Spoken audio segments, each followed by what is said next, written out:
Ecco, mi infastidisce quando investono comunque dei soldi, del tempo, nel riproporre un classico, perché alla fine Il Conte di Montecristo è un classico, e mi cambiano o il finale o, omettono dei personaggi importanti o inventano storie che non esistono nel libro.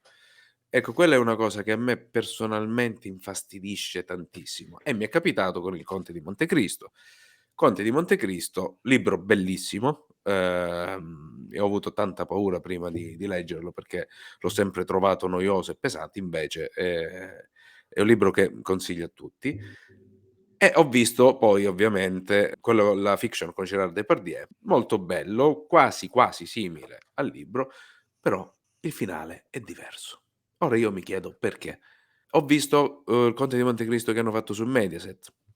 Hanno tolto 2, 3 personaggi importanti, non capisco il motivo. Quello sulla Rai ancora devo vederlo, però lì ho letto anche qualche recensione e omettono tutti. Io posso capire che qualcosina si ometta perché è grandissimo, ma quando si inventano altre storie che non esistono nel libro, la mia domanda è secondo perché, secondo voi? Per farmi arrabbiare? Per farmi infastidire? Diciamo mi perplime un A po' me no, continua. quando ci sono questi drastici cambiamenti, drastiche scelte registiche rispetto a un film, a un'opera, quindi un adattamento che lascia qualcosa da parte. Però, secondo me, la questione bella di tutto questo è che è la domanda di partenza, secondo me il pensiero proprio all'inizio di questa considerazione che andrebbe un po' modificato. Cioè, il film e il libro, noi le vediamo l'una come la derivazione dell'altro, okay, quindi vediamo il film come un derivato dell'opera cartacea, del libro, quando secondo me sono 2 cose completamente diverse, anche se naturalmente deriva il film dal libro, cioè il film rappresenta un intento, il libro ne rappresenta un altro. E il film c'è un altro autore sopra l'autore, no, che è il regista, che in quel caso sta interpretando il film. Quindi è lui che decide a che cosa dare risalto, del libro che sta interpretando. Quindi se deve attualizzare un determinato tema di quel libro, il problema del film è che non può durare quanto dura il libro, no, che per necessità deve operare delle scelte, a meno che, si tratti di libricini piccoli, okay, e ci può stare, può essere riprodotto fedelmente. Però Il Conte di Montecristo non può il film durare un film di 2 ore e mezza, prendere tutto quello che c'è là dentro, perché sarebbe impossibile riprodurre fedelmente e secondo me non sarebbe nemmeno interessante.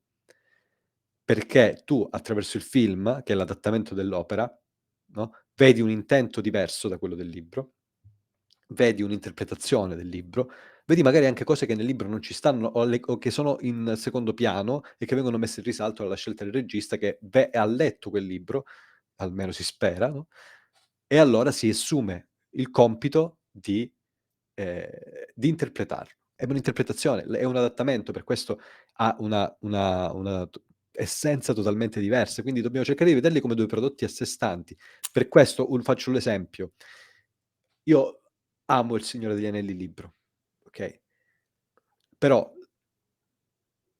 per me, anche se ci sono necessariamente dei tagli all'interno della trilogia, quella originale, quella di Peter Jackson, per me ha una grandezza quella trilogia quasi pari a quella del libro. Cioè non esiste che vado a confrontare e dice: "Vabbè, però manca questo, oh mio Dio, il nome viene no. Per quanto riguarda l'interpretazione, ad esempio, un classico che io adoro è Il Cyrano de Bergerac. Nel 2021 è stato, fatta la pellicola, l'adattamento cinematografico del musical di Erika Schmidt, dove, parlando di, interpretazione, no, Cyrano non aveva il naso grande, ma era un nano. Interpretato, non so se lo avete mai visto, un film bellissimo, che in realtà è un musical, di Peter Dinklage, lui fa Cyrano. Ecco, la peculiarità è che Cyrano non è che ha il naso grande, è un nano. Quindi è stato bellissimo, cioè io non mi sono arrabbiato perché: "Oddio non ha il naso", no, è stato bellissimo perché in quel caso ha avuto un'interpretazione pari a, chiamiamolo così, un deficit, perché per Cyrano il naso era un deficit e nel musical il deficit era, la statura bassa. Un altro film, che ne so, Il processo di Kafka. di Orson Welles mi ha cambiato il finale. Però, per quanto mi riguarda, quel film è pari al libro.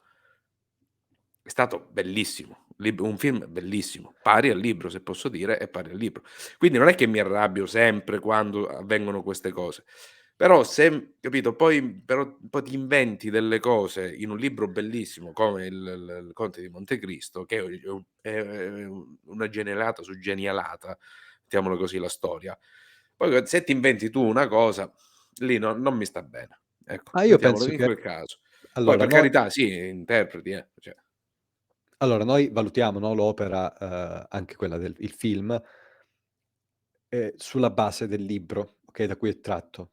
E si può fare questa cosa, non si può non è vietata. Però in quel caso noi possiamo dire: "Vabbè, questa è un'opera che riproduce fedelmente il libro, o lo riproduce bene o lo riproduce male." Tu dicevi anche l'interpretazione del libro può essere di un certo tipo, di un certo livello, anche di un livello misero, e sono d'accordo, no, ma in quel caso diciamo: "Vabbè, questo è un adattamento, che fa schifo." No, quello di Orson Welles è un'opera che è di un certo rilievo, okay? E allora tu là stiamo dicendo semplicemente il film che non è all'altezza, no, della bellezza di un'opera come può essere quella del Conte di Montecristo. Ma non è perché il film necessariamente è più brutto, tralascia qualcosa o per forza si perde, la potenza del messaggio del libro. Secondo me hanno 2 linguaggi diversi, ci possono essere degli adattamenti buoni, ci possono essere degli adattamenti che mi fanno schifo, però son 2 linguaggi secondo me completamente diversi, anche se hanno lo stesso spunto, partono dalla stessa base che il libro, però son dei linguaggi che non hanno niente a che vedere, no, l'uno con l'altro. Il messaggio può essere lo stesso, però il medium che trasmette è un altro e siccome il medium è anche parte del messaggio, è normale che siano totalmente diversi. Sì, io non so nel campo delle arti se ci sono, diciamo 2 arti che comunicano tra loro come il cinema e la letteratura. Non so se vi viene in mente a voi, magari mi sfugge.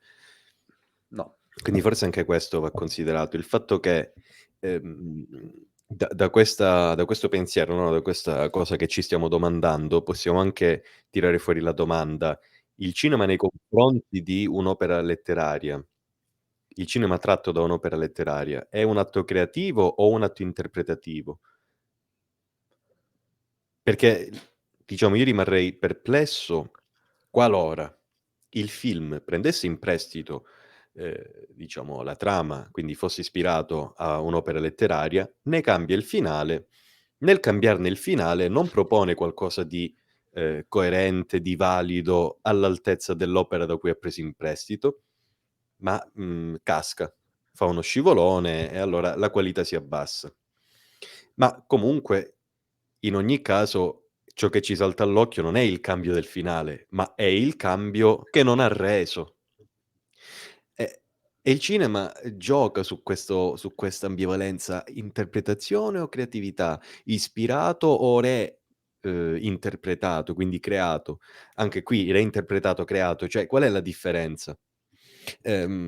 Questa differenza poi esce fuori anche, molte volte nella musica, cioè l'interpretazione è un atto puramente interpretativo o è un atto creativo? Io credo che sia sempre un atto creativo, no, ma perché secondo me, anche confondiamo i termini, no, cioè Sì. creazione e interpretazione, cioè son 2 termini che non hanno nessun significato. Hanno solo Ehm l'originalità della materia proprio Per che la distingue. creatività dobbiamo allora perché facciamoci delle domande di partenza. Esiste la creatività pura? No? Io non penso. Ogni atto che noi chiamiamo creativo è un atto interpretativo. Cioè, semplicemente tu parti da dei dati, non allora la creatività pura sarebbe: io traggo qualcosa dal nulla, ed è impossibile. È Nemmeno i numeri impossibile. sono tratti È dal nulla. impossibile. Sì. Io traggo sempre qualcosa da un materiale di base che ho a disposizione, che attenzione può essere conscio o inconscio. Ehm, Questa cosa qui rende ogni mio atto che io chiamo creativo in realtà un atto interpretativo. Quindi O dire l'atto interpretativo è un atto creativo, cioè è un atto creativo sì, se dipende che cosa intendiamo per creativo, ma tutti gli atti creativi sono atti interpretativi, quindi come li quindi usciamo? Quindi ben venga il cambiare. sono tutte interpretazioni. Di conseguenza anche quando tu interpreti un brano, no, porsi la domanda: ma io sto creando qualcosa o sto semplicemente interpretando? No, tu in realtà stai creando e interpretando allo stesso modo perché sono lo stesso termine. Quindi Ho sentito non un collega dire sussiste. questo: "Sto creando". Sì, non sussiste il problema. Allo stesso modo, no, quando il regista traduce, quando il regista traduce il libro in film, è normale che lui sta là facendo un'interpretazione, chiamiamola interpretazione creativa, ok? Cioè sta traendo da qualcosa che era una cosa diversa, una cosa nuova. Ma là è normale che noi quando la giudichiamo quell'interpretazione sulla base del fatto che sia bella o brutta, non perché soltanto è un film che deriva da un libro allora deve essere valutato di serie B, no? Cioè io ho visto, cioè quel Cime tempestose, no? Di chi è? Non mi ricordo. Charlotte, una delle Bronte, mi pare che è. Sì, Eh. sì. Cime tempestose è un libro che io ho aperto, ho letto 100 pagine forse. Morto, mi stavo uccidendo. Ho visto il film, mi è piaciuto un sacco, ok?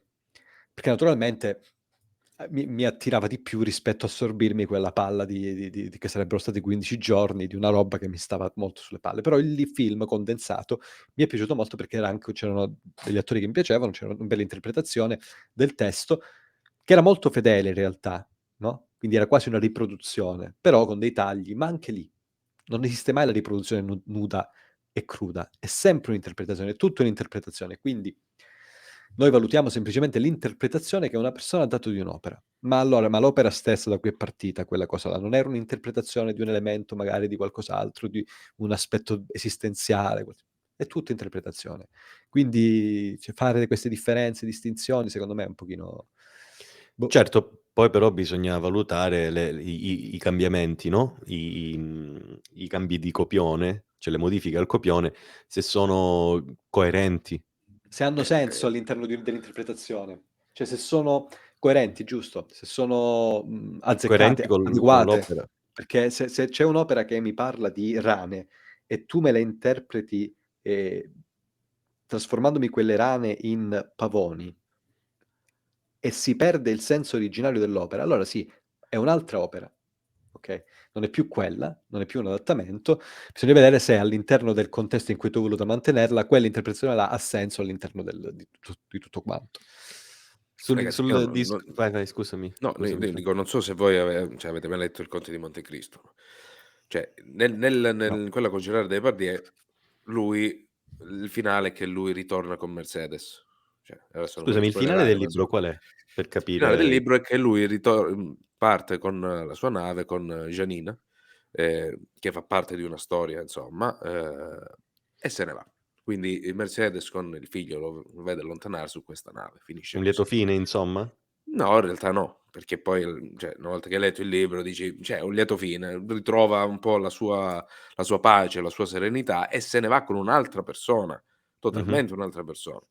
Ecco, invece nella serie TV con Depardieu ritorna dopo anni e anni, ritorna con Mercedes. No, ma non è vero, perché è totalmente diverso, capito? Sì, questo è proprio uno storicamente Mi hai disinformato. stravolto, sì, cioè hai voluto tu, magari come interpretazione, hai voluto tu quel finale per dire, cioè, cazzo, dopo tu questo tempo lo faccio ritornare insieme all'amata di sé. Ma ci sta, poi sta a te. No! Ma che c'è, uno non deve essere fanboy dell'opera, però ci sta a te No. critico magari di dire guarda, secondo me questa tua interpretazione stravolge il significato dell'opera. Poi se è la tua intenzione ti dico guarda, è uno stravolgimento che mi fa cacare.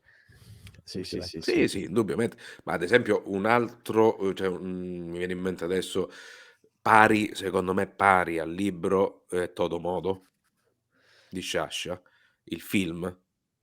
Cioè, secondo me il film è un capolavoro.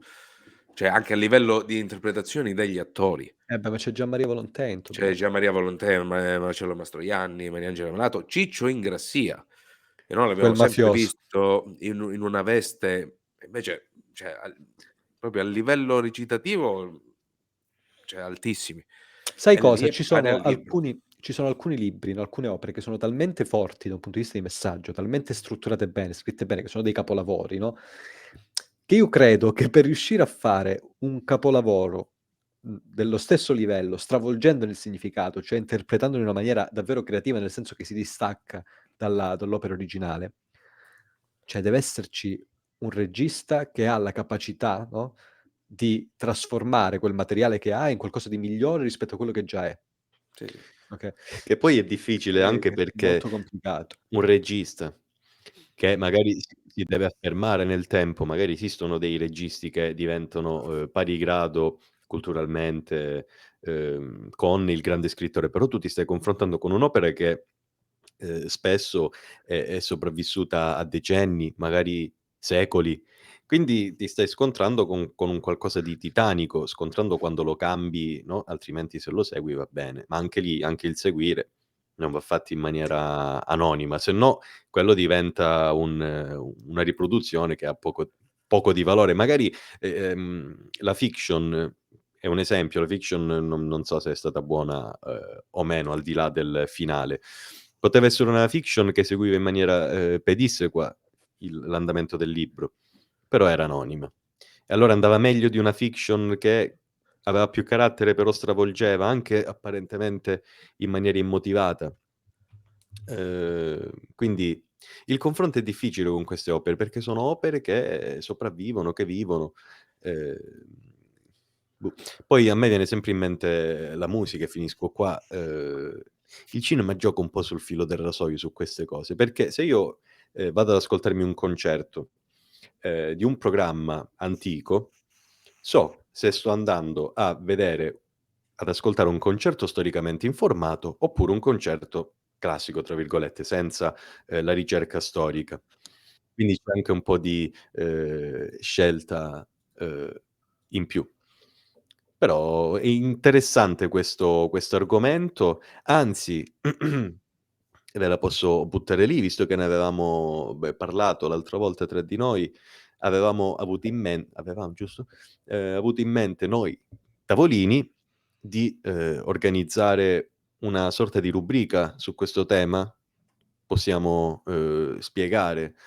Siccome è curioso, è interessante questo dibattito libro, film, magari una volta al mese o insomma quando riusciamo, proviamo a proporre, durante una puntata un tema, cioè un'opera da cui poi, è stato tratto anche il relativo film o viceversa, magari ce ne stanno film che hanno poi dato il via a un'opera letteraria.